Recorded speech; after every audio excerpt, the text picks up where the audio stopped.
Tamil Nadu political scenario எப்படி sir? சில moving parts இன்னும் இருக்கு. இந்தியா கூட்டணி ஒற்றுமையாக இருக்கிறது, வலிமையாக இருக்கிறது. அதனால் இந்த கூட்டணியில எந்த விதமான ஒரு சப்ட்ராக்ஷனோ எந்த விதமான ப்ராப்ளமும் இருக்காது என்று நான் முழுமையாக நம்புகிறேன். எதிரணியில இருக்கிற மெயினான கூட்டணி அண்ணா திராவிட முன்னேற்ற கழக கூட்டணி. அண்ணா திராவிட முன்னேற்ற கழகத்தை நான் என்றுமே குறைச்சு மதிப்பிட்டது கிடையாது. அது பெரிய கட்சி. ரெட்டலைக்கு என்று ஒரு பெரிய வாக்கு வங்கி தமிழ்நாட்டில் எல்லா காலங்காலமாக இருந்து கொண்டுதான் இருக்கிறது. என்னை பொறுத்த வரைக்கும் இன்னும் இருக்கிறது. ஆனால் அந்த கட்சி இப்போது பாரதிய ஜனதா கட்சியோடு கூட்டணி வைத்திருக்கிறார். நான் பேசிய அளவில் நான் ஒரு ஊரா போகும்பொழுது அண்ணா திராவிட முன்னேற்ற கழக நண்பர்களும் இருக்கிறார். அந்த கூட்டணியை கீழே இருக்கிற அண்ணா திராவிட முன்னேற்ற கழக தொண்டர்கள் அந்த கூட்டணியை விரும்பல. எதுக்கு இவ்வளவு சீக்கிரமே அந்த கட்சியோட கூட்டணி வச்சோம்? இப்பதானே 2024 ஆண்டு தேர்தலில் வேண்டான்னு சொல்லி பிரிஞ்சோம். எதுக்கு திடீர்னு ஒரு வருஷம் கழிச்சு என்ன சேஞ்ச் ஆஃப் சர்க்கம்ஸ்டான்சஸ், என்ன திடீர்னு போய் அந்த கட்சியோட கூட்டணி வைக்கிறது? அந்த கூட்டணியை வச்சாதான் நமக்கு வாக்கு வரலன்னு சொல்லி 2021 அப்புறம் தேர்தலில் தோல்வி அடைந்த பின்னர் 2024 தனியா நின்னோம். 2025 அதாவது ஒரு வருஷம் கூட நான் ஆகல. இந்த ஒரு வருஷம் ஆகிறதுக்கு முன்னாடி எதுக்கு மீண்டும் அவங்க கூட போய் கூட்டணி வச்சோன்றது ஒரு கேள்வி கேட்கறாங்க. அது நியாயமான கேள்வி. அவர்கள் அந்த கூட்டணியை விரும்பவில்லை. அதனால இது ஒரு வில்லிங் ஹாப்பி கூட்டணியாக நான் அண்ணா திராவிட முன்னேற்ற கூட்டணியை பார்க்கல. அதே நேரத்தில் அண்ணா திராவிட முன்னேற்றம் பெரிய கட்சி என்பதை ஏற்றுக்கொள்கிறேன். அதற்கப்புறம் புதிதாக துவங்கப்பட்ட அரசியல் கட்சி அவரோட நிலைப்பாடு என்னவா இருக்குன்னு தெரியல. அவங்க தனித்து போட்டிடுவார்களா இல்லை எங்கேயாவது ஒரு அணியில போய் சேருவார்களா என்று எனக்கு தெரியவில்லை. அவர்களுக்கு என்று ஒரு எனர்ஜி இருக்கிறது. புதிதாக துவங்கப்பட்ட நடிகர் விஜயோட கட்சி ஒரு எனர்ஜி இருக்குன்றதை முழுமையா நான் ஏத்துக்கிறேன், இல்லைன்னே சொல்லல. ஆனா அந்த எனர்ஜி ஒரு வடிவமாக, உருவமாக, ஒரு ஆக்கப்பூர்வமான அரசியல் கட்சியாக மாறி அது தேர்தலை சந்தித்து தேர்தலில் வாக்குகளை எந்த அளவுக்கு வாங்கும்னு எனக்கு சொல்ல தெரியல. நேற்று கூட ஒரு சர்வே பார்த்தேன். ஆனா அந்த சர்வே இன்னும் வெளியே வரல. அதான் அந்த சர்வேயோட ரிசல்ட் நான் சொல்றது தார்மீகமா இருக்காது.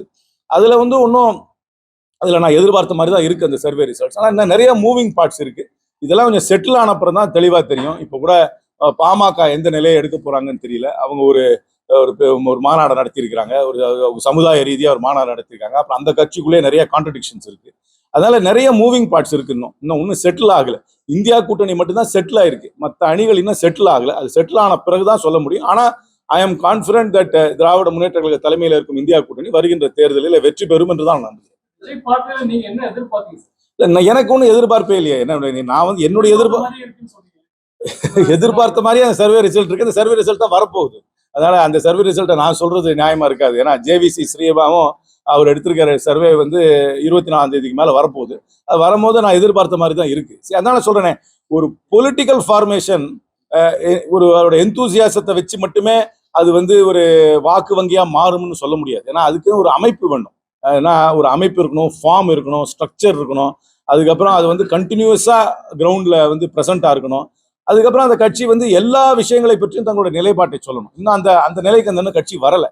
அது இன்னும் வரும் மாதங்களிலே அவர்கள் அந்த நிலைக்கு வரலாம். ஆனா இன்னும் அது வராத நிலையில இப்ப போய் என்னால தெளிவாக அவர்களை பற்றி ஒன்றும் சொல்ல முடியல. அது அவர்கள் என்ன நிலை எடுக்க போறாங்கன்னு எனக்கு தெரியல. அவங்க போய் ஏதாவது அவர் அணியில சேர போறாங்களா, தனியா நிக்க போறாங்களா, தனியா நின்னா எந்த அளவுக்கு வாக்கு வாங்குவாங்க, அந்த வாக்கு வாங்கினா யாருடைய வாக்கு வாங்க, இருக்கிறது 100 வாக்கு தானே, 100க்குள்ள தானே எல்லாருமே அடங்கணும். அந்த 100ல யாருடைய வாக்கு அவங்க வாங்க போறாங்களா இன்னும் சொல்ல தெரியல.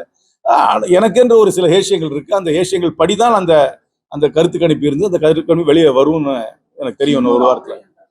செய்திகளை உடனுக்குடன் தெரிந்து கொள்ள கீழ்கண்ட கேபிள் மற்றும் டிடிஹெச் நெட்வொர்க்குகளில் எம்நாடு செய்தி தொலைக்காட்சியை காணுங்கள்.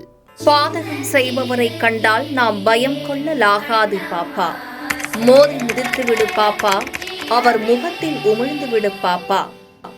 அண்மை செய்திகளை உடனுக்குடன் தெரிந்து கொள்ள இணைந்திருங்கள் எம்நாடு தொலைக்காட்சியுடன்.